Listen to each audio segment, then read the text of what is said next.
লোকেরা আমাকে প্রশ্ন করে যে আপনি পীর মুরিদি করলেন না কেন, তাহলে তো আমরা মুরিদ হইতাম। অনেকে বলে, সিলেটে বহুবার আমাকে বলেছে যে পীর মুরিদি করেন, আমরা মুরিদ হই।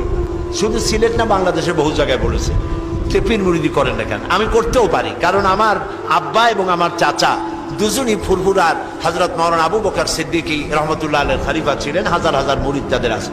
বলে পীর মুরিদি করলেন না কেন, আর এত ইসলামী দল থাকতে আপনি জামাত ইসলামী করেন কেন, এই প্রশ্ন করলো। তা আমি এই প্রশ্নের জবাব দিতে দিতে শেষ পর্যন্ত বই লিখলাম, আমি কেন জামাত ইসলামী করি। এটা একটি বই, 250 পৃষ্ঠার বই। এসব বইপত্র আপনাদেরকে সংগ্রহ করার তৌফিক দান করুন।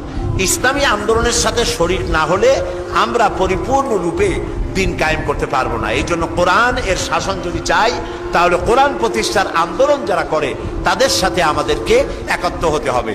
আল্লাহ যেন সেই তৌফিক আমাদেরকে দান করেন, আমরা বলি আমিন। যারা বিদেশে আছেন, আল্লাহ তাদেরকে সুস্থ রাখো, ভালো রাখো।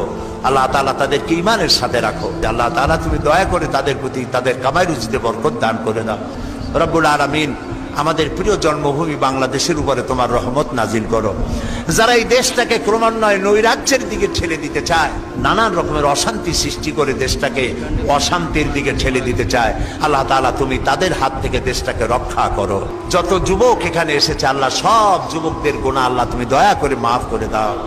আল্লাহ তাআলা যুবকদেরকে ইসলামী আন্দোলনের, কোরআনের শাসন প্রতিষ্ঠার আন্দোলনে শরীক হওয়ার তৌফিক দিয়ে দাও।